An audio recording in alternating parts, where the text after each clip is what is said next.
It is my absolute pleasure to introduce a truly pioneering scholar in the field of women's history and women's studies, Ellen Carroll DuBois, distinguished professor in the Department of History and the Department of Gender Studies at UCLA.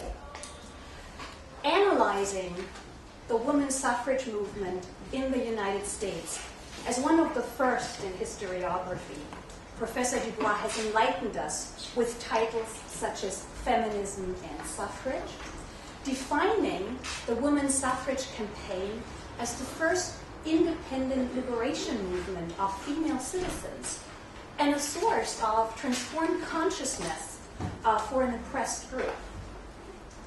In Women's Suffrage and Women's Rights, she argues further that suffragists sent shockwaves through society because they demanded access to the public sphere. For her wonderful biography of Harriet Stanton Blatch, she won the Joan Kelly Prize of the American Historical Society for Best Book in Women's History. Professor DuBois was educated at Wellesley College and at Northwestern University, where she earned her PhD. After 16 years at the University of Buffalo, she came to UCLA in 1988, which resulted on the book in collaboration with Ricky Ruiz, Unequal Sisters, a multicultural reader in U.S. women's history, which has seen many editions ever since. Professor DuBois also co-authored the leading textbook in women's history, entitled Through Women's Eyes. Currently, her major project is a popular history of women's suffrage called Suffrage, Women's Long Road to the Ballot Box, to be published by Simon & Schuster in 2020, so the centennial of the 19th Amendment. Her other works in progress include a transnational history of the U.S. and a study of international feminism between the world wars. And indeed, today, Professor DuBois will talk to us about the fight for the female franchise from a global perspective, contextualizing this movement transatlantically with her lecture, Women's Suffrage, A History, the USA, Slovenia, and beyond. So please do join me.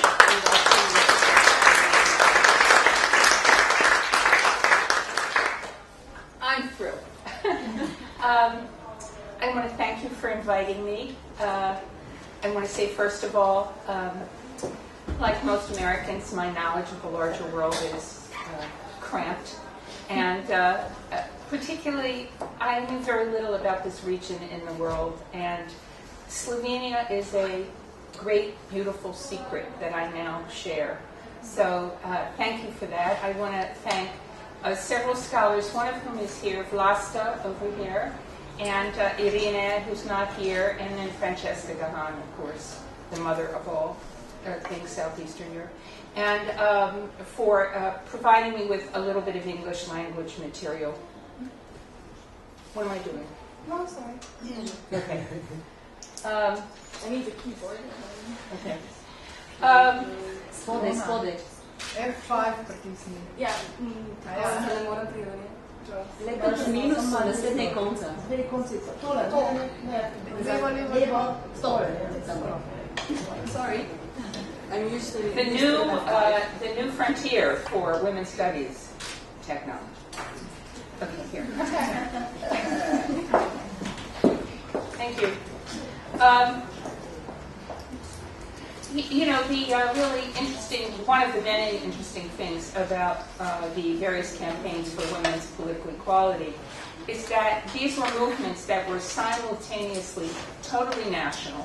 After all, the goal was to have equal citizenship in the nation, and completely international. So that almost from the beginning, women suffragists fighting for equal citizenship in their own countries were aware of and connected to similar struggles in other countries. I have to say that as a result, although I've been studying my country for years, a long time, the more every time I learn about another aspect of women's suffrage in another country, the more I learn about my own. So with that said, I want to say that my plan today is to focus on the U.S. suffrage movement, which is heading for its 100th anniversary next year. We thought we would have a woman president. Instead, we have something very different. And I will do my best to link this history with what I am beginning to learn about the history of women, women's rights, and women's suffrage in Slovenia. So, to begin, the demand for women's equality in the United States, political equality, was first voiced in the United States in July of 1848. 1848 was, of course, an international year of democratic aspiration, the springtime of nations. Across Europe, including in the Slovene lands, that year saw widespread demands for political democracy. I think these are pictures of Prague. I'm not sure. As the Austrian Empire quaked under these demands, there were democratic uprisings through its southern lands, from Budapest to Zagreb. And you can't see it here. Maybe you can. In many of these pictures, not in these are all soldiers. In many of the pictures of 1848 insurrections, you see women on the sides. And to observers, the idea that women were participating in these insurrections was an indication that society as they knew it was collapsing. Because how otherwise could you explain women going out and throwing cobblestones or joining men? That was the year also that the Manifesto for United Slovenia was issued, and it was signed by women. Now,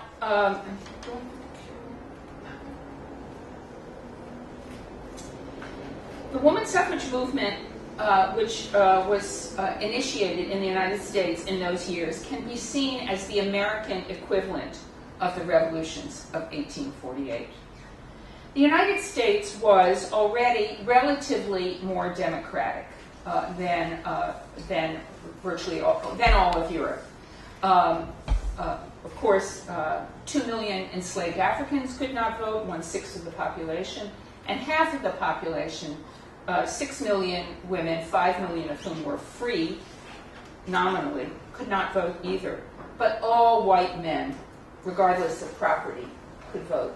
This is a part of a series of great paintings sort of celebrating American democracy. So it's on the steps. It's in some place in the Midwest, like St. Louis, and people are swearing in, and you see everybody from sort of drunkards to upstanding citizens joining in the activity of citizenship. Now, women were... It was not considered to have women to be included in this democratic insurgency. Women, of course, were considered too emotional for politics, although, as we know more and more, politics is nothing if it is not emotional, and too domestic to engage in the public world of politics. But the democratic spirit was rising around the world, and a handful of American women were alert to it and determined to be part of it.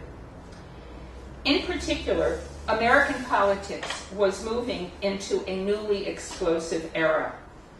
For the first time in U.S. history, political parties began to speak publicly about ending slavery. Oh, here's women being domestic. So this is an image of the women's division of the anti-slavery movement.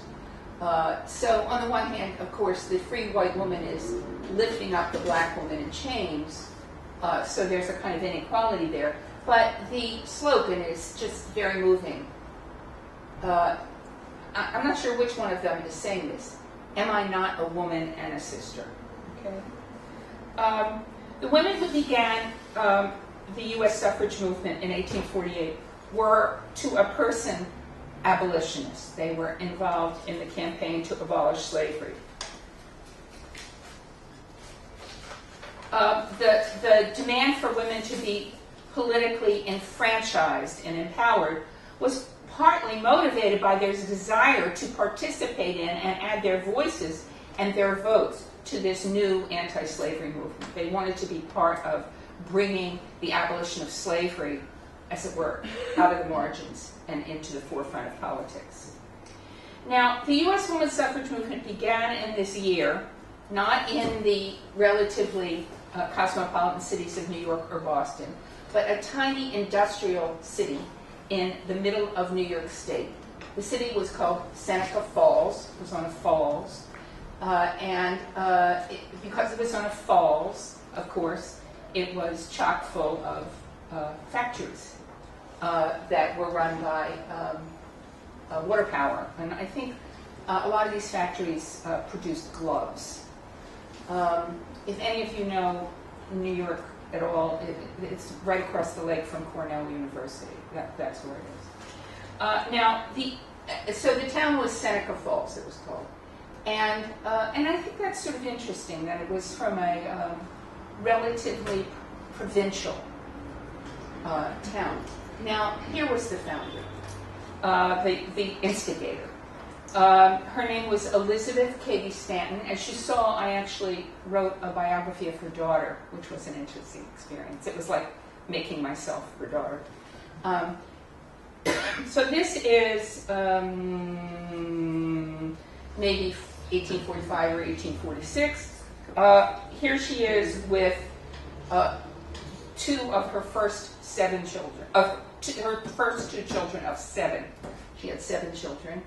One of the reasons she may have kept on going is that it took her till the 6th to have a daughter, which was very frustrating. You might guess that by looking at her, she was advanced, right? She has a bob. So that makes her an unconventional woman. She was joined by several hundred local people, almost all of whom were Quakers and abolitionists. And together in July of 1848, they held something, a new word that was used. They held a convention, as they called it, and issued a women's rights manifesto. So it was a public event, a public political event, making a declaration. So here you see the ladies and the gentlemen's names, the Women's Rights Convention. Okay.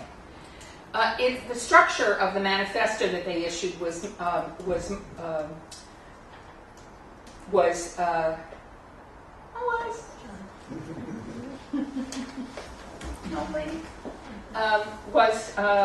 patterned after the Declaration of Independence. It was called the Declaration of Sentiments, which is an interesting name. Thank you. Like the Declaration, the U.S. Declaration of Independence, it was organized around grievances, 13 grievances.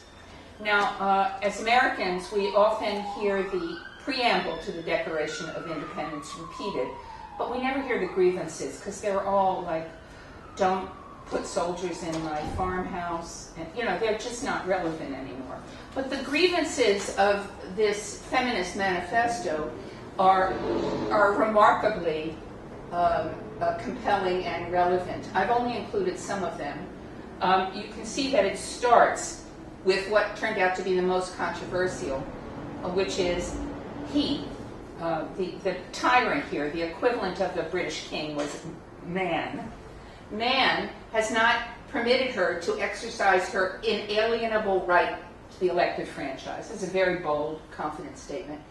And man has compelled her to submit to laws in the formation of which she had no voice. And then if you read on, there are other demands here. Interestingly, there's one that has a kind of ethnic nativism.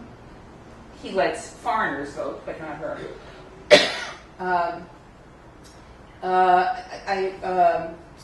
I'll come back to this, about the fourth one. He has made her, if married, in the eye of the law, civilly dead. And on and on and on, all the way down to he has created a false public sentiment by giving to the world a different code of morals, double standard, 1848. And he has endeavored to destroy her confidence. So this is a really remarkably expansive and unfortunately enduring list of grievances. Now, before women's suffrage, this is 1848, before women's suffrage could become the foremost women's rights demand, the women's rights movement had to tackle the one I pointed out already, which is the legal disability, the legal and economic disabilities that marriage brought to women. If women were married, they lost virtually all of their rights. This notion that marriage disables women as individuals is remarkably common to cultures, certainly modern European cultures. Here is the famous slogan from British Anglo-American law: marriage makes two people one, and that one is the husband.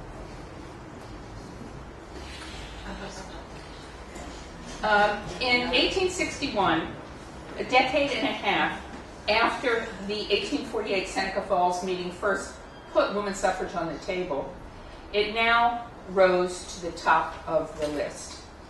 1861 was the year that civil war broke out in the United States. Let me pause here for a minute. Americans like to think of their national government as remarkably stable. Theoretically, we've only had one constitution. In Vlasta's terms, we, unlike you, take our stateness for granted. With one crucial exception, this one, the mid-19th century American Civil War. This is the first and so far only, please God, time that American nationhood has been challenged. Professor Jalusic, excuse me, helped me to see why this moment, when American stateness was threatened, the women's suffrage movement came of age in the United States, at the very moment in which the nation was either going to collapse or needed to be reformed. So here is her statement, which I found very useful. Without the state and stateness, feminism and its articulations are impossible. The specific political nature of feminism is especially related to the emergence of the nation state. Now, here in the U.S., we're not quite talking about the emergence of the nation state, and yet in some ways we are, because it might have ended at that moment.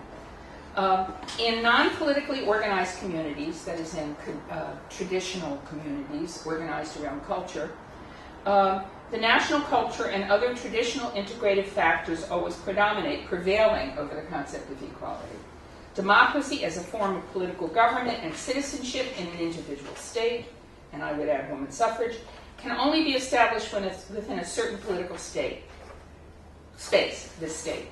Now, I mean, I always knew the centrality of the Civil War era, but I never sort of conceptualized it theoretically until this comment, which I find very useful. In the aftermath of, well, okay, so here I'm showing women participating in the Civil War. Almost always these are pictures of the North, not the South. One of the things that's missing here, this is from Our Women in the War, one of the things that's missing is there were about 400 women documented who wore the breeches and fought as men. It wasn't even an embarrassment. It was sort of pride. Because the South was defeated, we do not have the same documents and images of it. Suffrage leaders were patriots of the threatened American Republic. They were Northerners. They were champions of keeping the American nation united. And most important, they remained opponents of slavery and committed to an effort, which was actually led by women, to convince the Northern government to make the abolition of slavery the goal of the Civil War, which it was not. Originally, as far as Lincoln was concerned, the goal was just to keep the nation together. And this movement, organized by women, successfully put the abolition of slavery constitutionally on the table, so that, in fact, the war was eventually transformed. Lincoln became convinced that the only way to win was to make it a war against slavery. So this is the constitutional amendment that resulted from, I like to emphasize this, a movement led by women. Neither slavery nor involuntary servitude, except as a punishment of crime whereof the party shall have been duly convicted, shall exist within the United States or any place subject to their, it's funny, United States is a plural in this, their jurisdiction. And so we see here a very popular image of what emancipation brings to the African American people. Education, family life, as opposed to all the terrible things that slavery is. Here are the things that emancipation brings. With slavery abolished for this population, 1/6 of the population, a new question arose. If this large population of recently freed people were not slaves, what were they? What were they legally? What was their political status? In the sort of revolutionary aftermath of, okay, I have to go backwards. Or don't look at that. Wait, it's not doing that. Oh, I'm missing a bunch of pictures. I go backwards, right? Backwards, backwards, backwards. Huh, okay.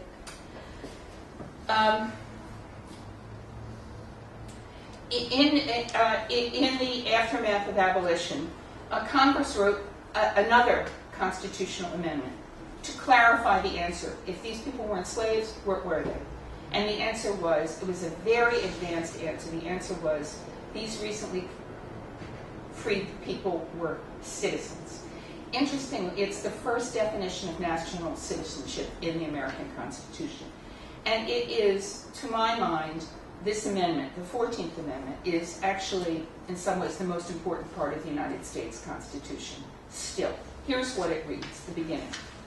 All persons born or naturalized in the United States and under the jurisdiction thereof are citizens of the United States. This gives the United States what's called citizens the right of soil, jus soli.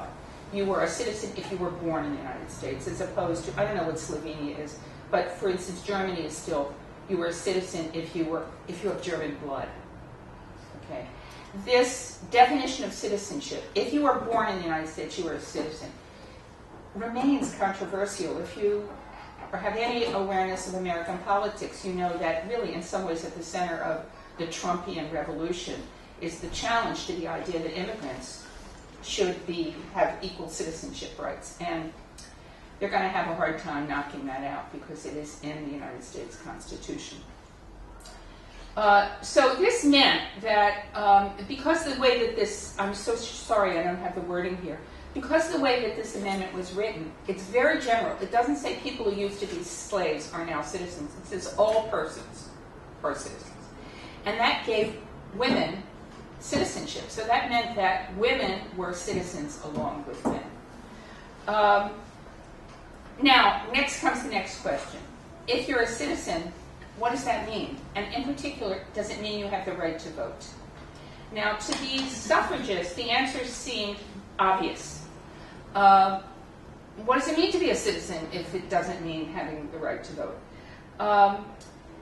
And they pressed for another constitutional amendment. The amendment that ultimately was passed was a very limited one. It said, basically, you had the right to vote. You couldn't lose the right to vote by virtue of race. That didn't include women. So this 15th Amendment sidestepped the question of women's suffrage. Why at this moment of really revolutionary transformation of the American polity was the possibility of women's suffrage overlooked? Well, one answer, of course, is the sexist conviction that women did not belong in politics. It remained strong. But the real reason was, as is often the case, political calculation. The parties felt that they could count on, the dominant party felt that they could count on the former male slaves to vote for them and keep them in power. But women, half the population, were way too diverse to be able to believe that their votes could be marshaled for political gain. And this remained a problem for the next 50 years. Before I leave this period, one more episode I want to talk to you about. Before, we're still in the years right after the Civil War. Before suffragists could admit that they were at least temporarily defeated, among the most advanced decided they were going to take things in their own hands. They decided they were citizens, they were persons, therefore they were citizens, and they were citizens, therefore they had the natural right to vote. And so dozens of women all over the country actually went to polling places and insisted on placing their ballots in the ballot box. It turns out that this kind of direct action happens in a lot of places. I know it happened in France. For all I know, there were episodes of it in Slovenia. It sort of makes perfect sense, which is, I'm just going to vote, try and stop me. This isn't a picture of her, but one of the leading suffragists in the United States, Susan B. Anthony, did this, and she actually succeeded in they let her see here. She's not going to be lit. She's going to be kept from putting her vote in the ballot box. But Anthony actually got her piece of paper in, and a few days later, United States Marshals came and arrested her for something called illegal voting. She ultimately lost her trial for this, but her heroism inspired a new generation of suffrage activists. So now we're in the last quarter of the 19th century. The United States is moving into, the abolition of slavery was an event of unequaled revolutionary significance, and the politics of the country move into a period of severe reaction, especially on issues of race. And there is not a chance for any further change in the United States Constitution or any real progress in women's suffrage. So in this last quarter of the 19th century, the suffrage movement concentrates on building its support among a broader swath of women. The original suffragists were all radical women, short-haired. But now the suffrage movement reaches out to conventional, provincial, small-town, religious women in the nation's heartlands. Now, I show you this picture because, actually, I'll come back to this in a minute, but it raises certain issues also in Slovenian history, which is surprising moments in which the demand for women's suffrage is taken up by women or by forces that you would think were more conventional. I believe after the First World War, the Christian parties took up women's suffrage in Slovenia for a brief period of time. So here I use this picture to sort of illustrate the conviction, the widespread conviction in my country, but no doubt in yours, that domestic and religious devotion was good for women. It guaranteed their sexual innocence. It guaranteed their position in the family. And even it guaranteed, as long as they kept in their place, that men would be respectful of them. So this seems like an unlikely group, although it's the bulk of the American free white population, and an unlikely group to be convinced that going out into public and becoming part of the razzle and dazzle of politics would be a good sell. But in the later 19th century, that's exactly what happened. This is the organization the Women's Christian Temperance Union. It's a very conventional organization. It's Christian. In the United States, that means Protestant. It's about temperance, which in its initial form means no alcohol. And ultimately, and here's the kind of conventional image of the Women's Christian Temperance Union. This battle axe woman comes and takes her hatchet and breaks up a saloon. And poor men, they lose their pleasures. Originally, temperance referred to alcohol. By 1900, the WCTU, the Women's Christian Temperance Union, was the largest women's organization in the United States, almost 500,000 members, very located, as I said, in provincial areas in the Midwest. But its goals have now expanded. It not only attacked the liquor trade, but it focused on ending goals you could be not surprised to hear: ending prostitution, ending obscene literature, but actually also advancing international peace and even creating better conditions for workers. In 1880, this organization became the first major women's organization with its 500,000 members to support women's suffrage. To do this, the WCTU had to do what we call in the United States, I don't know if you use this term, it had to rebrand women's suffrage. Women's suffrage was birth control, scary term, women's suffrage. And it would dissuade conventional, pious Midwestern women from its support. So she renames it. Do I have the picture? Yeah. This is the head of the organization. She was actually the most famous woman in the United States in the late 19th century. And she renames the right to vote, not women's suffrage, forget about that. She calls it the Home Protection Ballot. Very, very smart. So this means you get the right to vote and you can use the ballot to do what's your womanly job, which is you can protect your home and family. You need to do that. Forces are impinging on your home, and you need to have the resources, all the resources, to protect the home, and it works.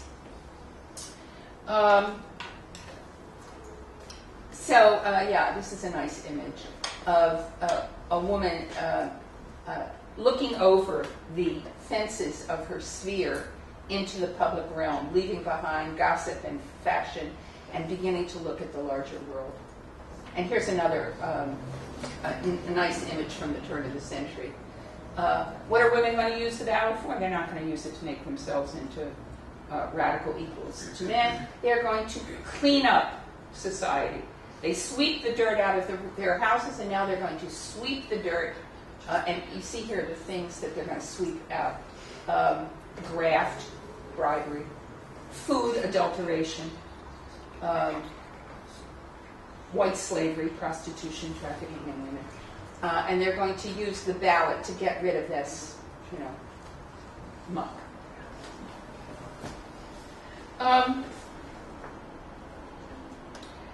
Just a comment here.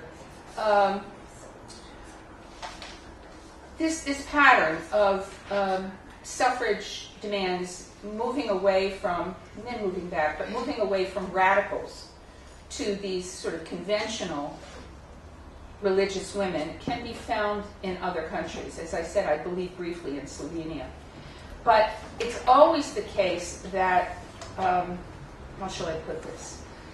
The notion that somehow women are more closely connected to the church and they will use their votes to protect clerical power becomes an obstacle. So that in Slovenia, but in other places, the parties you would think of, the liberal parties, the radical parties, even in some ways the socialist parties, are nervous about giving women the right to vote because you know what women are going to do. They're just going to give the church more power. So this pattern obtains in places that are quite surprising. I particularly note France. It's a pattern in France. The home of European democracy is so afflicted by this notion that women are not reliable to use their votes for secular purposes. That France does not give women the right to vote until after the Second World War.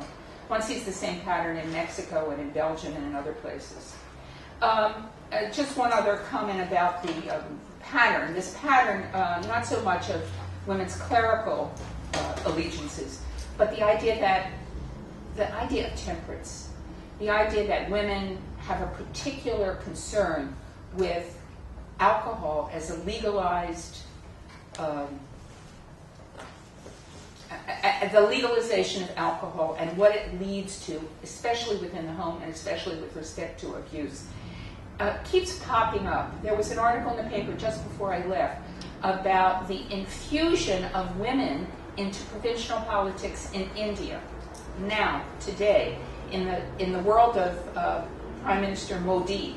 And guess what their issue is? It's temperance. It's the issue of controlling the use of alcohol and the consequences for domestic life.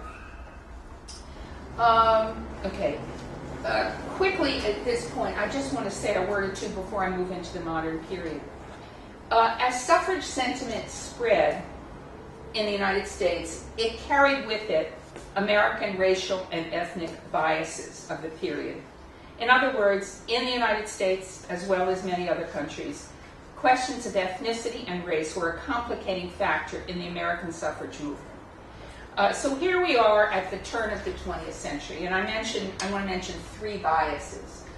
First of all are prejudices or exclusions. In the western part of the country, Asian and Native women, peoples were not considered citizens, and suffrage for their women was not incorporated. The suffrage movement did not embrace the women of Asian and Native peoples. Asian and Native peoples. I can elaborate that.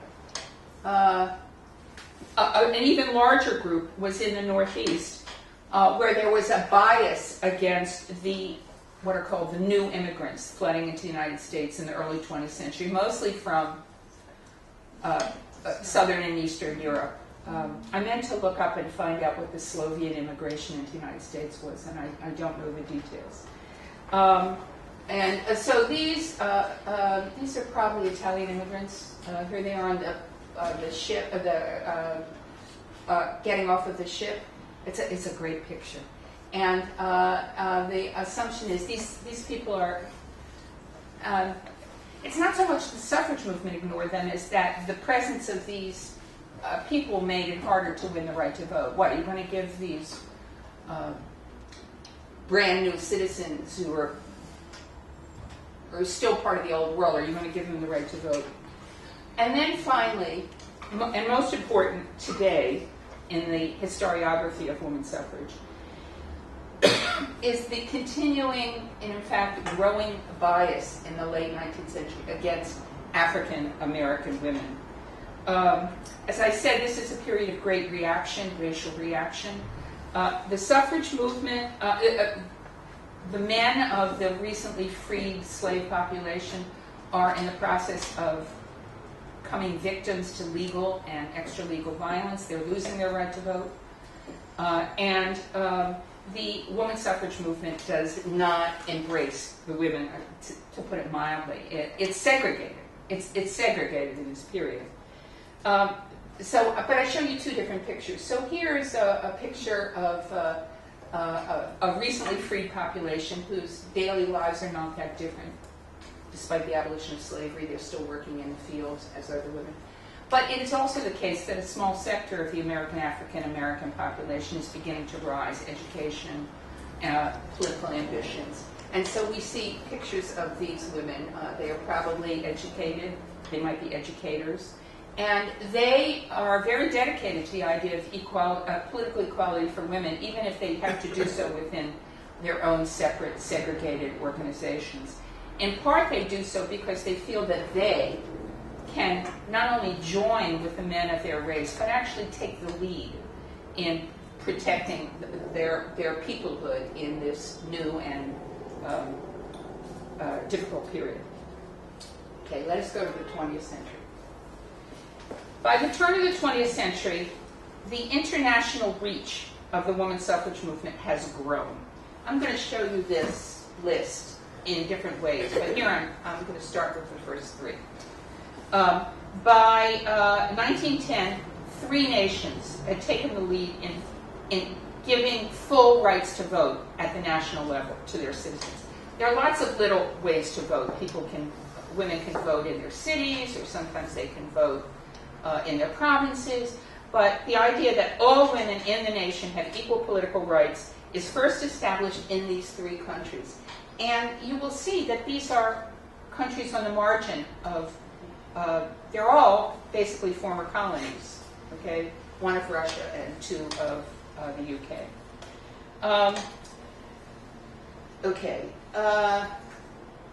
What really ignites the international suffrage enthusiasm is what's happening in Great Britain.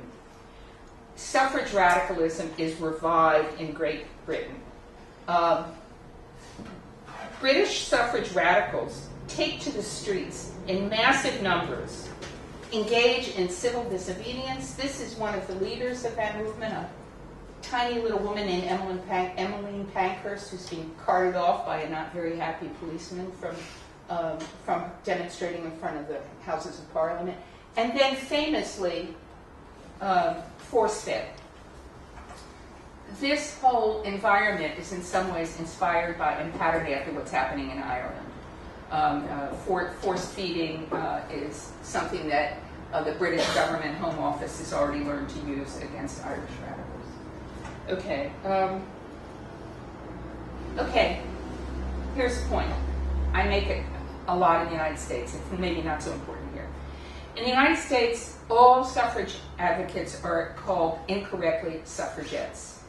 This is a new term that's invented in this early 20th century by these new radicals who call themselves suffragettes. It's one of these words, I don't know what the equivalent in Slovenian history is, but it's one of these words that's used,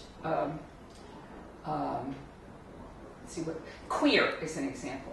It's a word that's thrown at a group of people, you're queer. And then what happens is the smarter leaders in that group say, oh, all we need to do is to take a hold of that term and it loses its power. So suffragette was a trivialization. These are just suffragettes. And so the leaders said, okay, fine, we're suffragettes. We will take this word and take it away from you. These radical British suffragettes gained tremendous publicity internationally. Slovenia. In Slovenia, forgive me, I've done my best, but I've got limited resources in working entirely in English language sources. So you'll criticize me and I'll be happy to be corrected. You'll correct me. It seems to me from what I've read that suffrage activities start earlier in Slovenia than elsewhere in the southern Austrian lands. In 1898, the women's rights paper Slovenka began to publish articles in favor of suffrage. This is a picture, I believe, of the Slovenian Society of Women Teachers. It doesn't look like, oh yeah, I guess the teachers and then their students. The organization was formed in 1898, and this is a picture of a woman that is the feminist of this period and the suffragist of this period that I was able to learn the most about. Okay? First name? Aloysia Stebe. Yeah? Aloysia Stebe. Very interesting woman. Very interesting woman. In 1910, as part of the electoral reforms instituted in the crumbling Austrian Empire, Slovenian women began to gain partial rights to vote in municipal elections. Like the rest of Europe, as in the rest of Europe, demands for the right to vote in Slovenia became more and more intense just before and during the First World War. Okay, I'm going to come back to Slovenia in a minute, but let's go back to the United States. In the United States, so we're now in the teens, there was also a tremendous suffrage upsurge. I want to make 3 points about it. First of all, its ranks, now I talked about these provincial pious women who are the first sort of mass base of the suffrage movement. But now we get a modern mass base, and it is wage earning women who are now flooding into the American labor force. The American suffrage movement, and the British one as well, just grows tremendously because of the infusion of women factory workers. They understood that laws which were either being passed or not passed without their consent were affecting their conditions of labor. They clearly no longer lived lives of domestic confinement. These are women who live in the cities, who leave their tenement homes and get into trams and go to their factories and earn wages and are just living really public lives in which the deprivation of the right to vote seems pretty ludicrous. So that's the first new thing. Okay, and let me also add, they have sort of learned the ways of politics in their trade unions, where they have political rights, they participate politically, and they're getting used to the idea that they have some participation. Okay, the second thing about this period that marks the new modern era is a new tactic, a new public presence, the mass suffrage parade.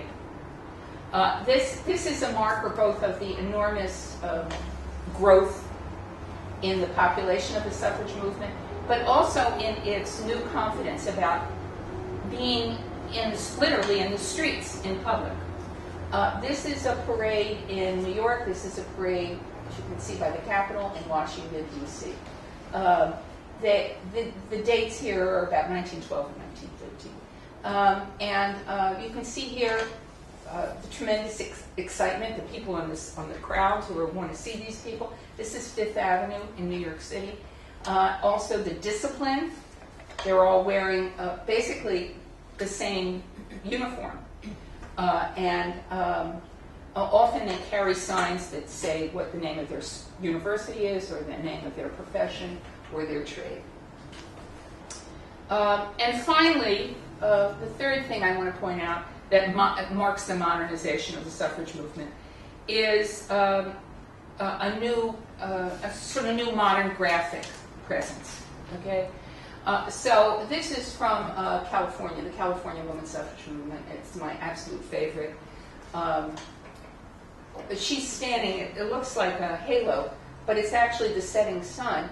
And that's what we call the Golden Gate. This is the entry into San Francisco Harbor. There's no bridge there yet.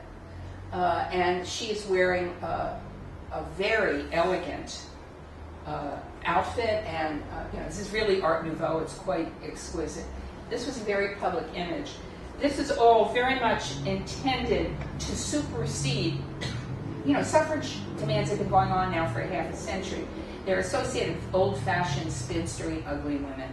And so this is to sort of refashion suffrage as a modern, elegant, attractive, bold movement.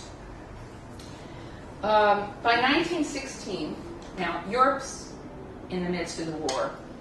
The United States is not yet in the war. The campaign, finally, for a constitutional amendment to give women the right to vote has come back and has taken off. And it's on the verge of victory. And yet, now comes, we'll come back to this, this is the 19th. Now comes World War I. Okay. Now, this quote here is from the editors of the volume, The Struggle for Female Suffrage in Europe. It's a wonderful volume. I think the editors are Spanish. I'm not sure. And this is the quote that I want to emphasize for the introduction. Focusing too strongly on the war as the main explanatory cause of women gaining the right to vote undermines the work of generations of feminists. Okay, so it's a very common thing you will read in your textbooks to the degree you have any mention of this, saying, "Oh, World War I gave women the right to vote," and I mean to challenge that. So now a little bit about World War one period, and then a little bit about the post-war years, and then you ask me for your questions. All right, so this is from a U.S. image meant to show a grateful Uncle Sam looking down on the woman nurse and his public opinion and why she should have the right to vote. If you are good enough for war, you are good enough to vote. Okay. Okay. Go backwards. So, the U.S. enters the war very late, in the spring of 1917.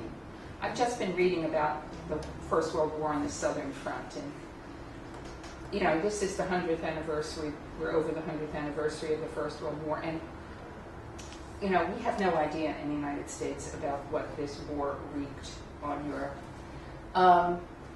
In the United States, I would argue that had it not been for entry into the First World War, women would have gotten the right to vote more quickly.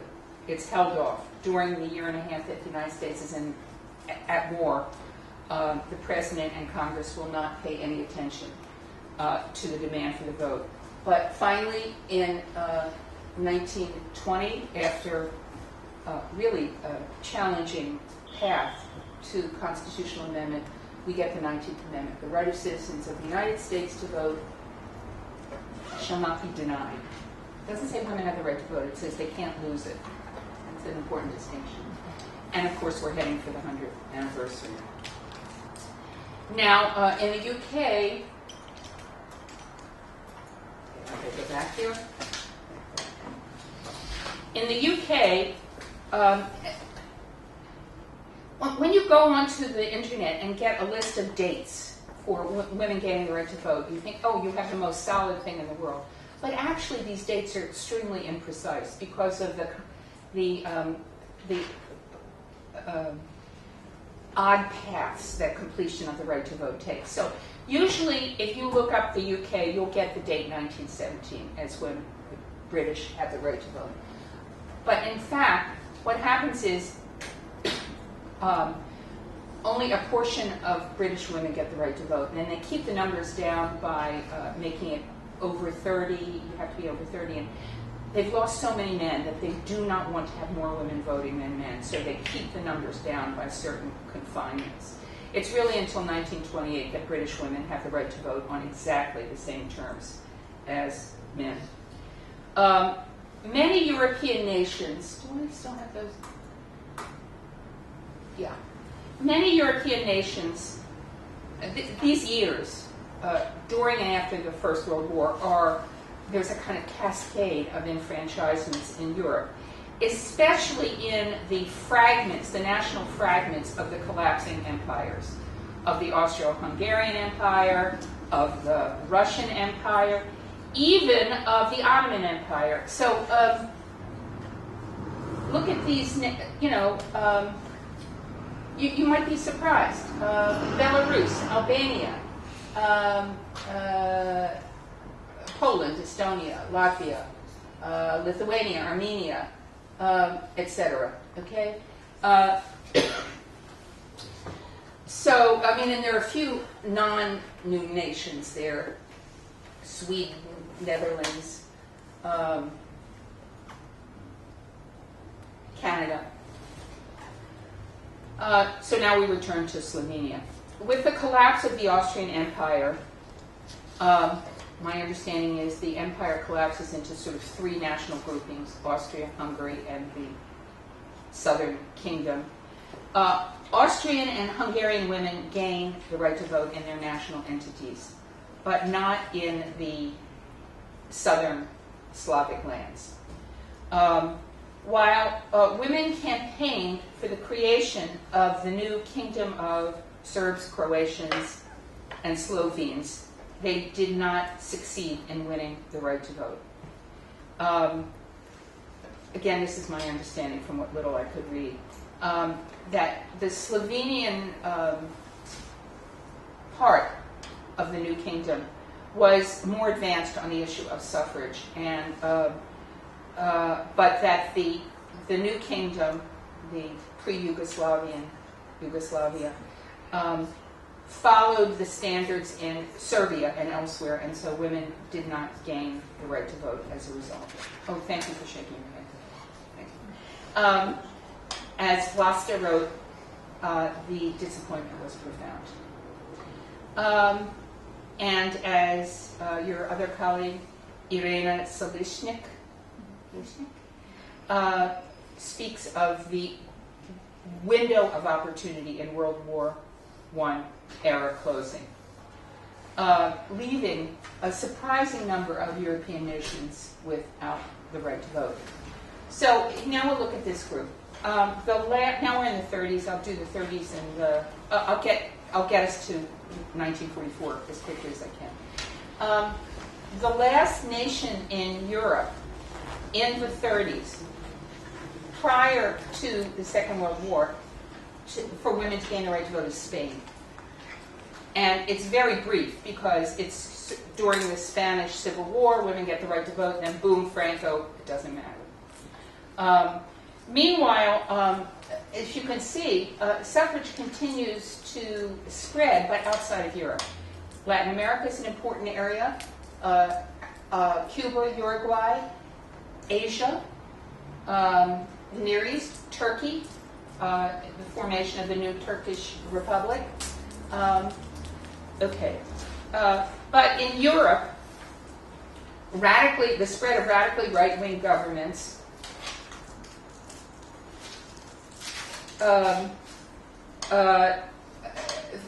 means that democracy as a whole is under great threat. And the idea of pressing for women getting the right to vote in a situation in which radical anti-democratic governments are taking over does not have the same claim.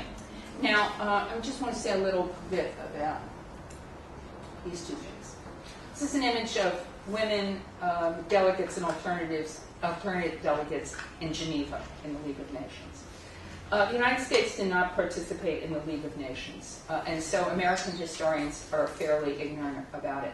It's actually a venue of great, of interesting women's rights, international women's rights gains.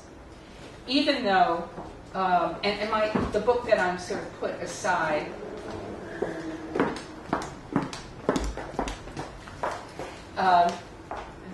to finish this U.S. book is about this period internationally. Even though the League of Nations was severely male-dominated, women were active. They already had an experience of international work. They pressed themselves into the League of Nations, even though there are very few of them that are delegates. Just a few words here that are interesting. The demand that I've been speaking about, the right to vote, is not allowed anywhere. The League of Nations is not interested. As far as the League of Nations is concerned, the question of who votes in a country is not an international question. It is what they call a domestic question. It's of no international significance. And so these feminists working in the League of Nations don't really concentrate on women's suffrage. Let me contrast this with the fact that the League of Nations successor organizations, the United Nations, does make the right of women to vote almost a condition of membership after 1945. But instead of the right to vote, the two feminist issues that women's rights people concentrate on in the 30s in Geneva in the League of Nations are first, trafficking in women, a clearly international issue. And it's an interesting history in which feminists take over this demand, which historically has positioned women merely as victims, and turns it into a kind of demand for women's rights. I'm just giving one little example. Early on, the League of Nations says, well, women shouldn't be allowed to travel by themselves because then they'll be trafficked. And feminists say, no, you cannot do that. You cannot make the trafficking of women an excuse to deny women their basic human rights. So that's an example of the feminist transformation of that. The other demand that feminists in the League of Nations work on is an equally interesting one. It's the question of independent nationality for women regardless of marriage. Let me clarify. In most countries, up until this point, the standard is if a woman from country A marries a man from country B, she takes the nationality of country B. Because, of course, you don't want to have two nationalities in your families. That's terrible. Now, in the aftermath of World War I, as I needn't tell this audience, national borders are changing at an extraordinary rate. And so enormous numbers of enormous populations are, waking up one morning and they're not French anymore, they're German. They're not Austrian, they're Yugoslavian. And these kinds of shifts have a tremendous impact on women. So this goal of making the issue of wives having independent nationality regardless of their husbands, which they maintain after marriage, making that an international standard is a big League of Nations goal. One other thing I want to say here is that in preparation for this lecture, I learned about another aspect of international feminism in this period. In the League of Nations, among the men who run it, the big powers are in control. France hates Germany, Germany hates France, and the so-called little nations are at their mercy. Among the male regular members, they form a conglomerate that they call the Little Entente, so that smaller nations can group together and somehow work together to defend their position. The same thing happens among feminists, and they create something called the Little Entente of Women. Now, the research, as far as I could find in English, is just beginning. But it's a very interesting organization, which I intend to incorporate in my work. The Little Entente of Women was, I don't have all the nations, but it's Eastern and Southern Europe, Poland, Romania, all the way down to Greece. It was formed in 1923 in Rome. It lasted for 5 years, 6 years. Its first conference was in 1924. It was in Belgrade. There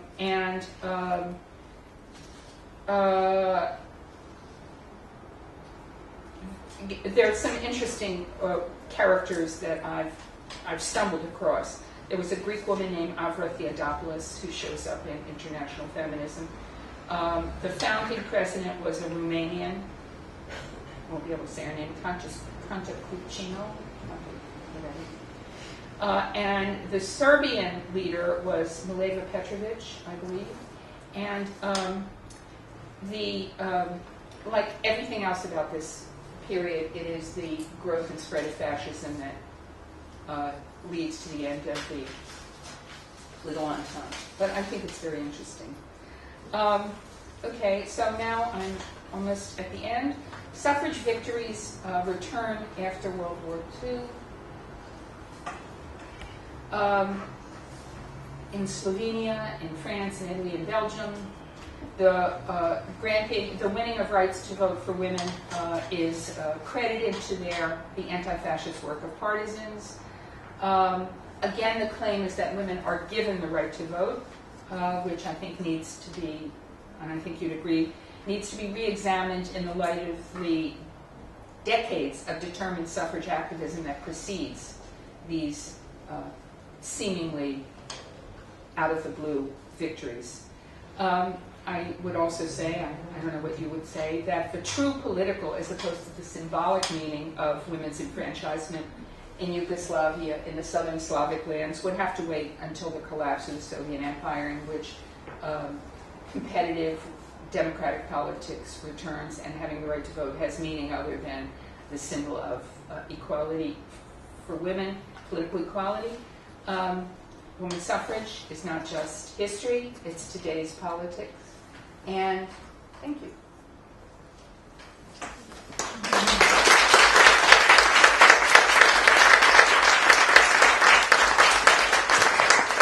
Thank you, Professor DuBois, for a fantastic talk and a superb narrative highlighting the many paradigm shifts, but also the ambivalences and intersections and fluctuations that truly no right is chiseled in stone. We've seen this with Britain, where several different groups of women are being enfranchised according to their age or their education. We see it in Hungary, where I know a little bit more about it. You get the vote with Károly, then lose it. Also, certain men lose it.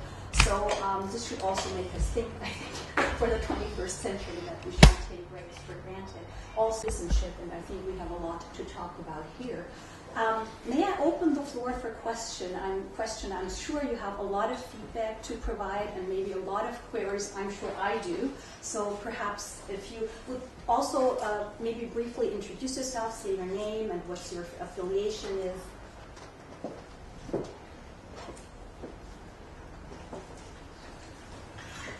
Well, I take the privilege of sharing, so I will break the ice and while people can contemplate. I have many questions, many comments, but I will not monopolize the floor. I might start with a very specific one because you didn't mention it in your paper, and it's always been, and I know your other talks and I know your works, it's always been fascinating for me that the suffragettes in Britain, the Pankhursts, who played not only on the name but on the physical violence of noble ladies, almost immediately then became, with the outbreak of the First World War and Britain being involved, being patriotic. They even renamed their journal Britannica. Whereas Alice Paul and Lucy Burns in the States, they kept picketing Wilson, the National Women's Party, and they were sort of, in a way, the transatlantic equivalent. They liaised with, they got their training in Britain. So that's always been fascinating for me, that they do not sign up in a way for the war effort. I was wondering what... That's a really great question. I don't think I ever, it's an obvious question, although I don't think I ever thought about it. I think one answer might be, often we underestimate the impact of political partisanship, and I mean parties.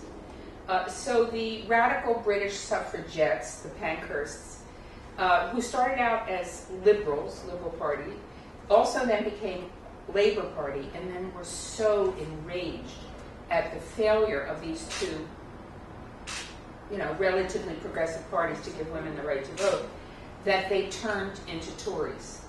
So I think that may explain what's going on in England. Now, on the other side, the United States is being taken into the war by the Democratic Party, by Woodrow Wilson. President Wilson, contrary to his reputation internationally as a champion of national independence and a champion of progressive goals in the United States, was very backward, certainly on questions of race. He was a Southerner, and also on questions of gender. He did not like his women mouthy. He didn't like them that way at all. And so the Alice Paul contingent, the radical contingent, and also his party is totally in charge of the U.S. government. They are in charge of both houses. It's sort of like when Trump first came in. They control both houses of Congress and the presidency. And so what the American suffragettes get from the UK suffragettes is, the notion is, you make the party that's in control of the government, you make them responsible for giving women the right to vote. And in the United States, that was the Democratic Party. And so they became tremendous opponents of the Democratic Party. Now, Wilson, this may be a little too much explanation, Wilson gets reelected on an anti-war platform and then almost immediately takes the United States into the war.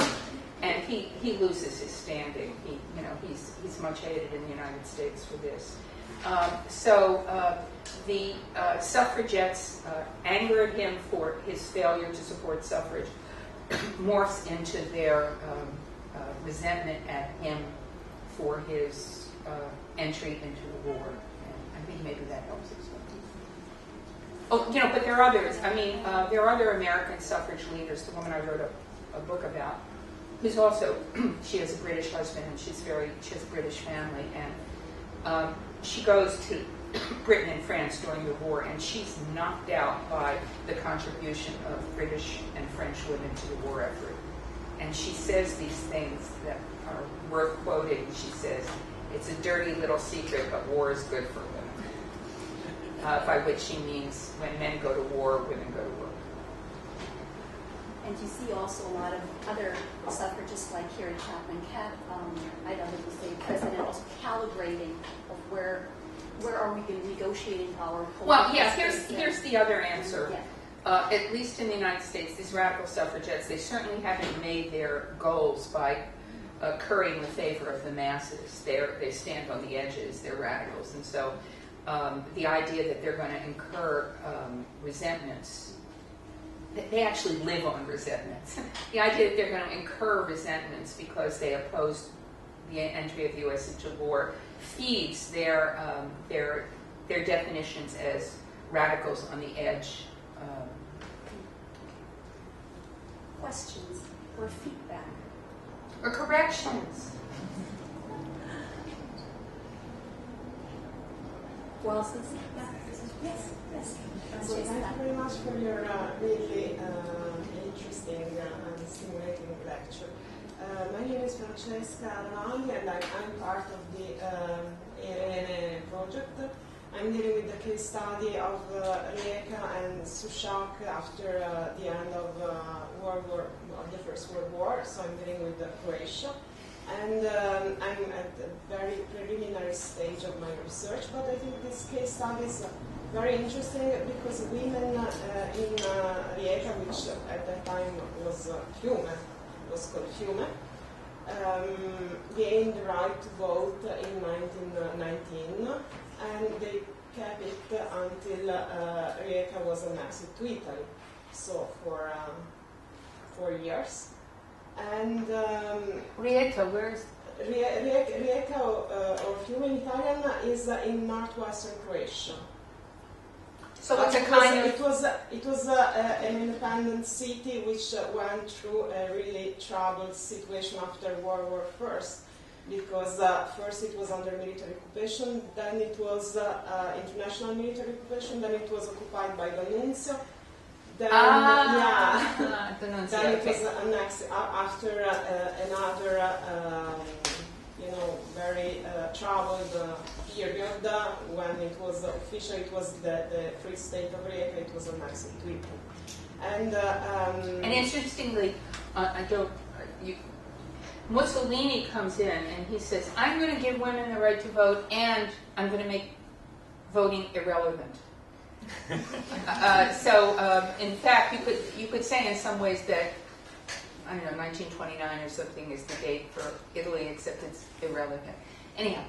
Yeah, so in the press, I came across an article which I found it very interesting because it was on the eve of the election in 1919, and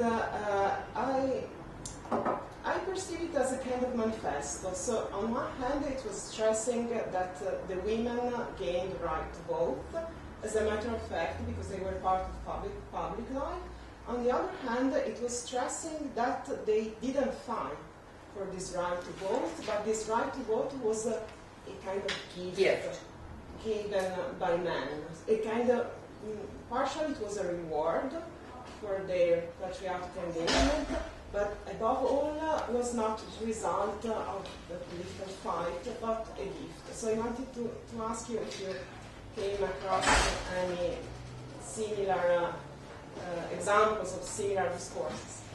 Well, first of all, do you think that's true? Do you think it was a gift?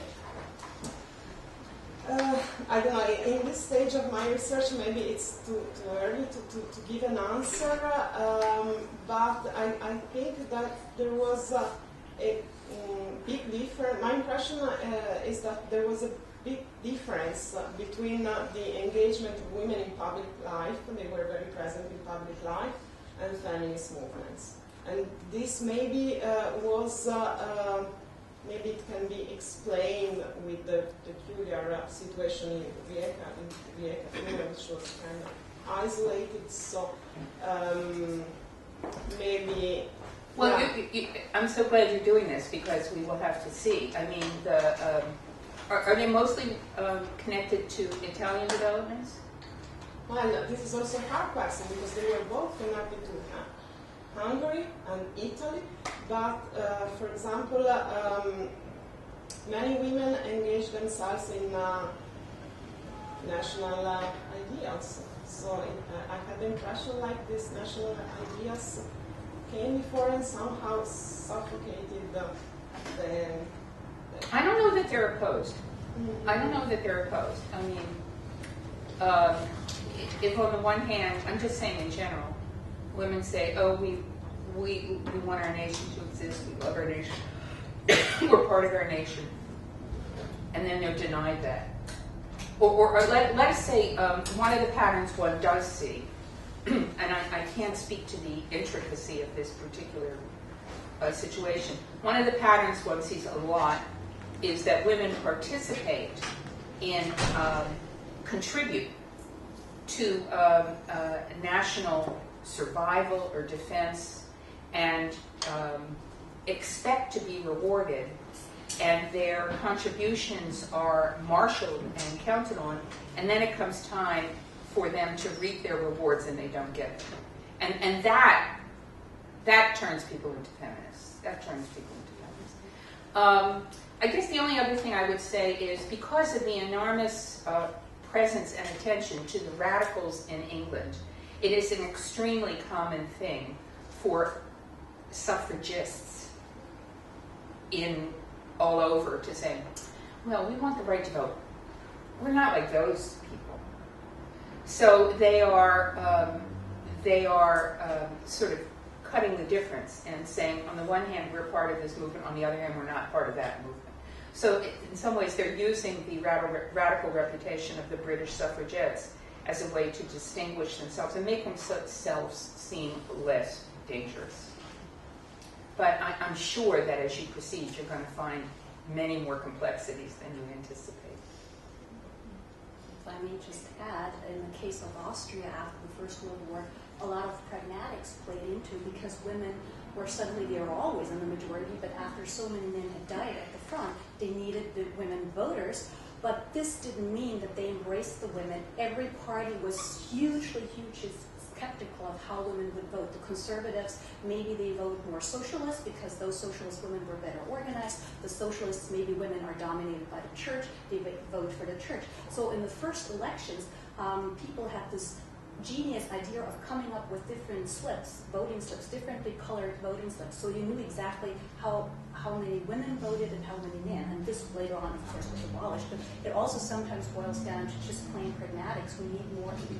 Once you get the vote, you actually, or you enfranchise sort of people, a larger number of people. Women then would be maybe advantageous for you. And this sort of turned out in the plebiscite in 1920, where the SHS monarchy tried to snap a couple of pieces from Austria, and women were actually the dominating force to actually vote for Austria, which played into the fact that their sons weren't drafted by the monarchy because Austria was. So women were targeted in all languages, Slovene and German, to vote for Austria because it was a republic, more progressive than the monarchy, and their sons would be sent down to the south. So on the one hand, they were sort of used skeptically, how are these backward rural women who can't even read and write vote, but on the other hand, we need them. And in fact, the Slovene-speaking women in Carinthia did vote overwhelmingly for Austria, ironically enough, because they just knew where the benefits are. We are farmers. Are we going to sell our produce in Ljubljana, or we have to walk across the Alps, or do we sell it in Celovec in Klagenfurt?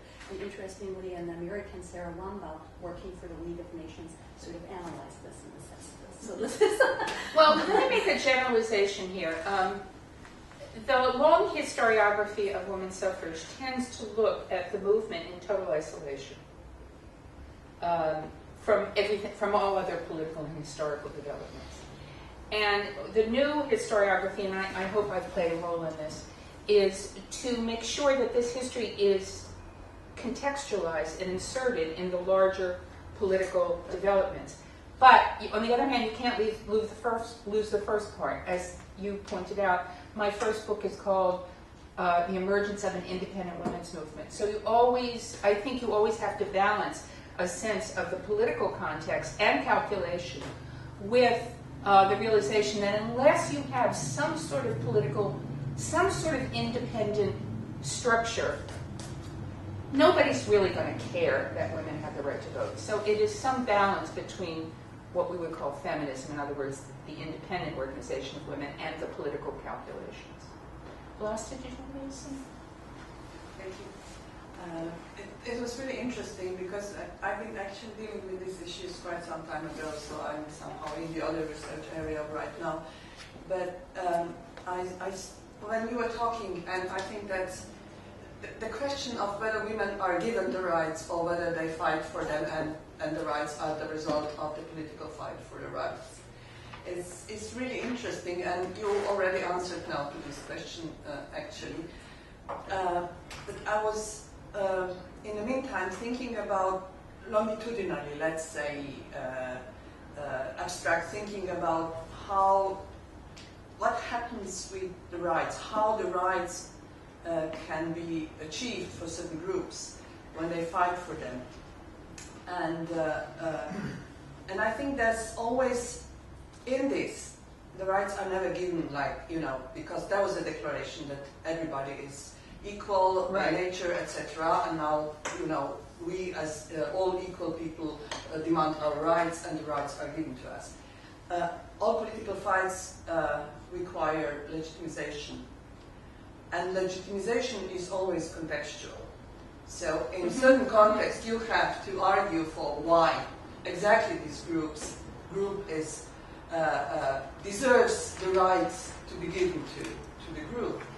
And I think that the legitimization has been in the history of women's movements always different, but it had one common moment, which was, I think, and we can see it, we saw it on your pictures already, which is that there must be some work done so that the group deserves the right. So it's not really we are all equal and we demand rights just like that, but we have to deserve them. And the movements always argue with this, we did this or that, so we deserve these rights. And we can see this in the women's movement. So women have argued that they deserve the right in comparison with men, for example, in the First World War, that the men went to war and they were fighting for the war. In the meantime, they were working at home, they were having children, etc. Right, and you were taking our children. You were taking our children away and killing them, so we deserve. Yeah, exactly.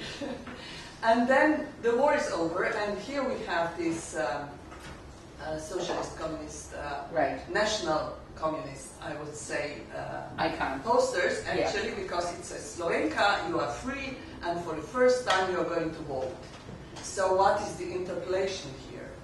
As a Slovenian woman, so it's not as a woman as such, but as a part of the national politic, this is first.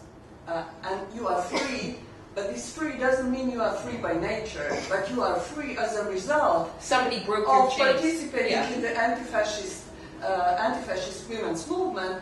Now you are free. So you are Slovenian and you are a part of the anti-fascist women's movement. So now, for the first time, you will get the vote, and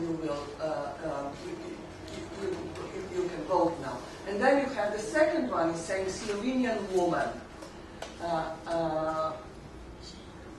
So you will have better life, and then the interpolation is again women and mothers.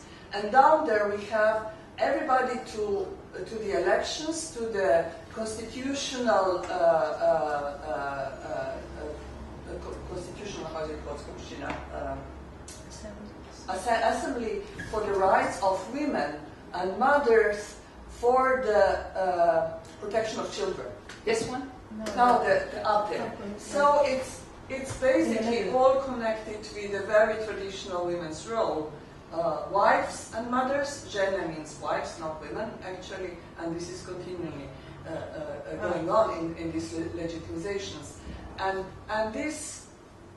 then there's a question. We have this long time legitimization where where political movements use all possible tricks, you know, to get the rights, because finally it's not important why would you get the rights, it's important that you get the rights. At the end, it might be a very small trigger. And then there are political forces who wants to claim that there were those ones who actually gave the rights to women. And you owe them your votes. Of course, yeah, because they were there. And very often, as you said, there are conservatives who think that, you know, when women will come and they will vote for us, of course, because they're considered to be conservative, because they're closer to nature, to family, etc., etc. And we see this, and this is very interesting phenomenon. And then by the end, of course, something comes out which is neither one or another. And I would just like to mention, because it was interesting that you said that the liberal and leftist parties often oppose that the women get more political power because they think that they will be more conservative, that they will vote conservatively, or if they come into the parties or into the political power, the politics will become more conservative. And I have the political experience from the early 80s when I was a part of the new social movements. And the feminist part of this movement had the idea that we should, with the new, more democratic, etc., we didn't think about Slovenia as an independent state, but with more democracy, that women should, that we should have quota on elections so that more women would be elected. So approximately in 1986, we had an assembly of the new social movements in the Kinoteka in Miklosičeva in Ljubljana, and I came up with this idea of quota. You cannot imagine what reaction was there from the new social movement, leftist men. They were like, "Oh, what are you talking about? Are you crazy? This is anti-actually." This is anti-constitutional. This cannot be, you know. You mean because of quotas? Because of quotas. So they had this idea that in all women in political power in parties, especially, that this would mean a conservative term. So it was so powerful. It was really some men who were there, lawyers, for example, one very important. I won't name him right now. He's very important, very much seen in the Slovenian public. He was so much against it then.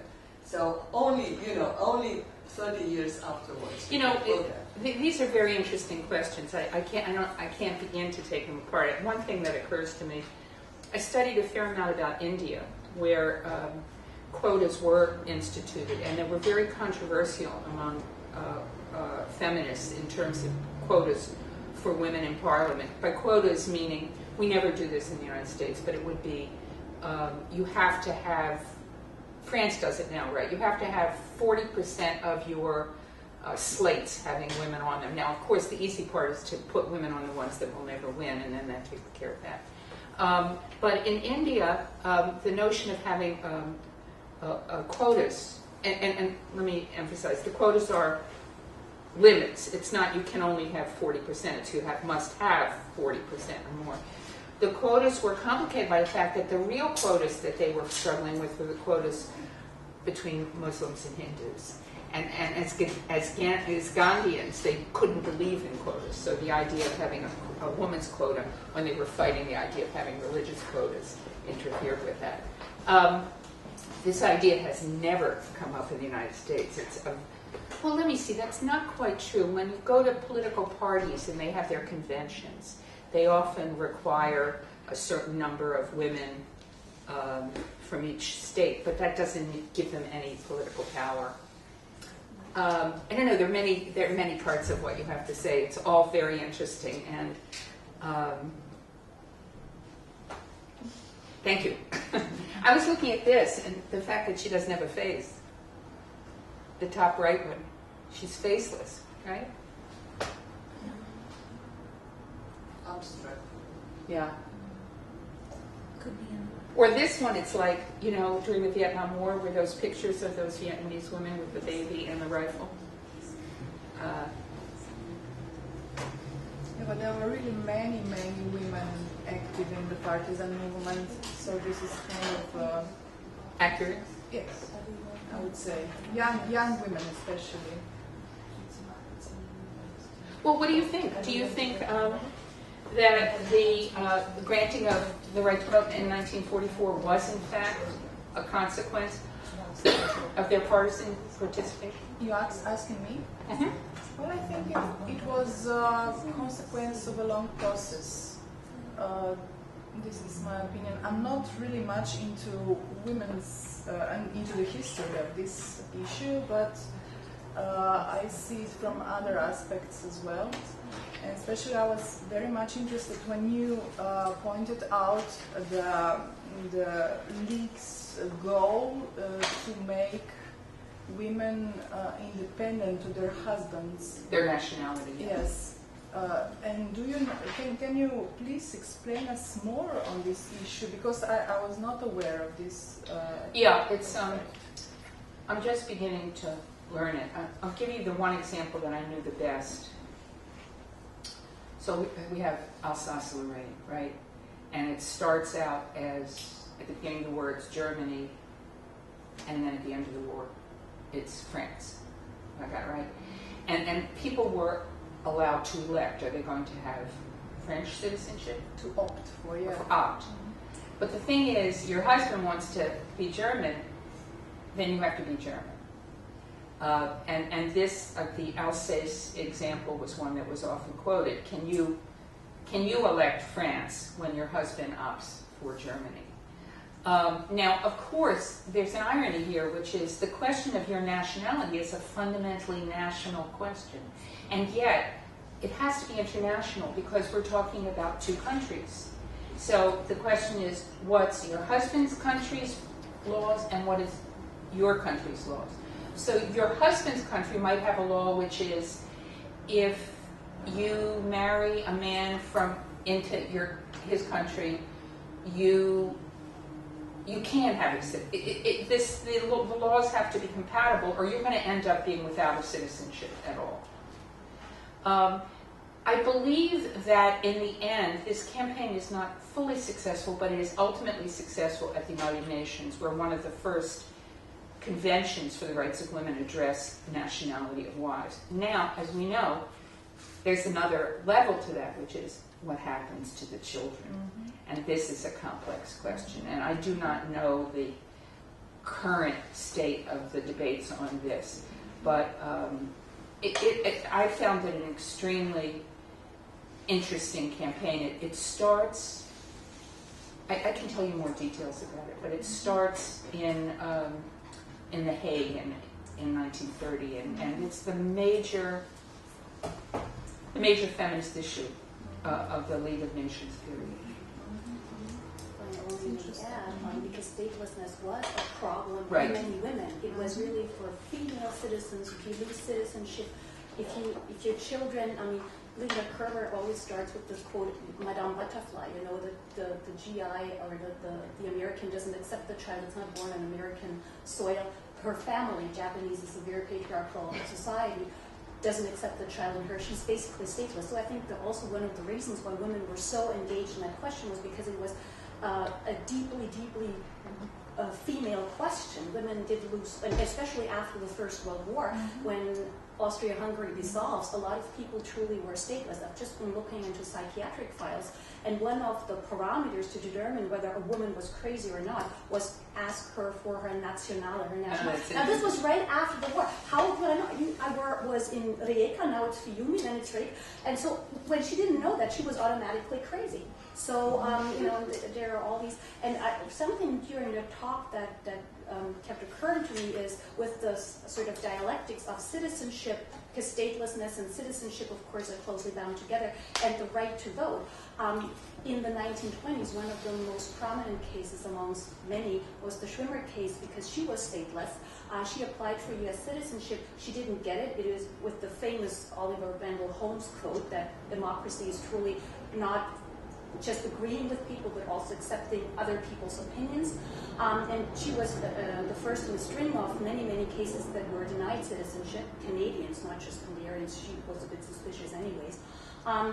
But this was clearly bound to citizenship and a masculine physical combat citizenship to defend the United States physically, not intellectually, as she was arguing, but physically. So I think this is also an interesting context. Another thing to say is this issue of nationality for wives. It combines two important dimensions. One is citizenship, and the other is marriage, and the deprivations that marriage brings to women. So that they both come in on this. And also the very common situation was after the First World War that many women were widowed. Many children were orphaned and they grew up in this after-war period, and it really complicated the process which citizenship they would gain. And of course citizenship in Yugoslavia at that time was not given by the state alone, but it was Heimatrecht that depended on the municipality. So it was even more complicated. I also found many files in the archives where women, the situation was that women belonged to their husbands legally, and so they followed their citizenship and nationality.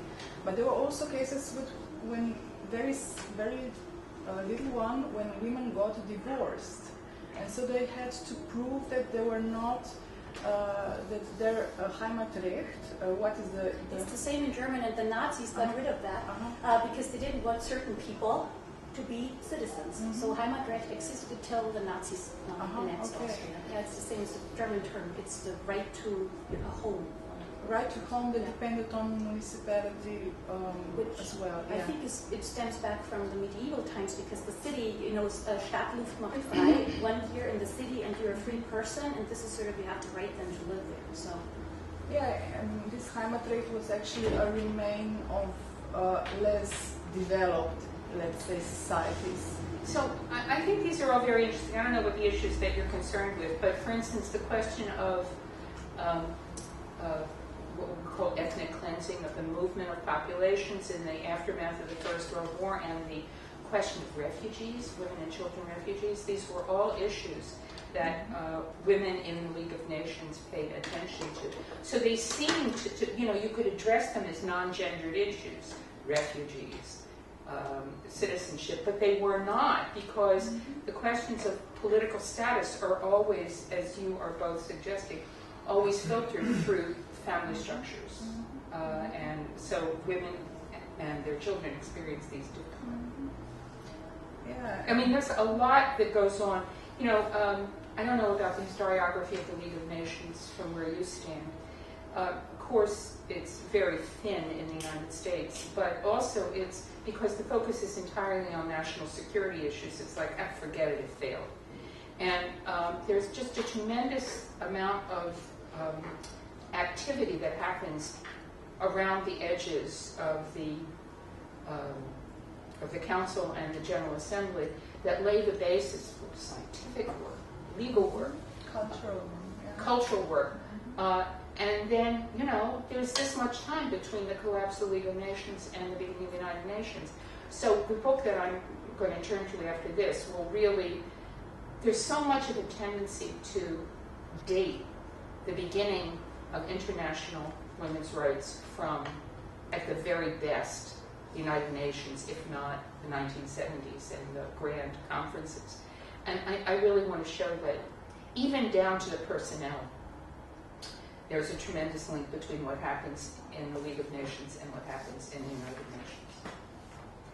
And WILF as sort of this women's parallel organization, Women's International League for Peace and Freedom, sort of developing from Women's International Congress in The Hague in 1915, and then sort of being, in a way, the feminist counterpart to the very masculine and male-dominated League, and later on the United Nations. So. More questions? Or contributions to my flimsy knowledge. I love the D'Annunzio stuff. I know about him. He's a crazy guy. He's sort of, he's a little bit anticipates Mussolini in that he's both sort of weirdly feminist and proto-fascist and all masculinist.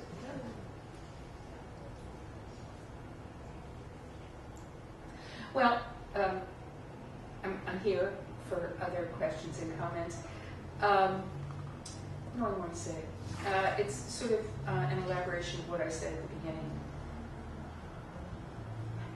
So many of us at least begin our work by exploring these issues in national environments, and so much remains to be done in each of these national environments.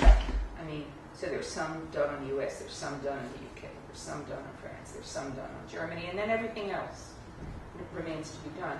And yet, once we do that, and we are in a position to speak to each other, we see these incredible intersections and complexities of a world of nations as is inflected by and inflects gender. So we have our work cut out for this.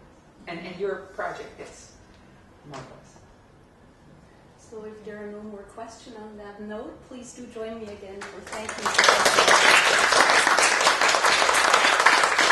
Thank you very, very much for the invitation.